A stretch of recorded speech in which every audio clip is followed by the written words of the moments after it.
Hello, traders. FX Pip Collector here. Today is Wednesday, September 10th, and this is my analysis for the Aussie US dollar, and we are on the 4-hour time frame.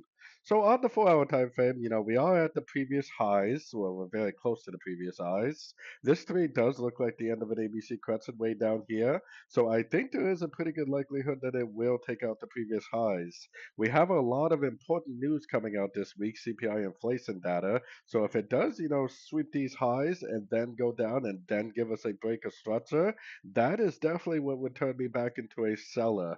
As of right now, I am definitely still only looking for buys because there's no reason whatsoever to think that this trend is over yet.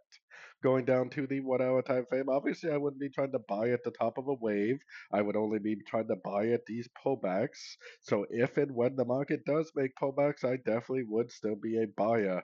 If it ends up breaking below this low right here, then that would be a break of structure. And a break of structure definitely would turn me back into a seller.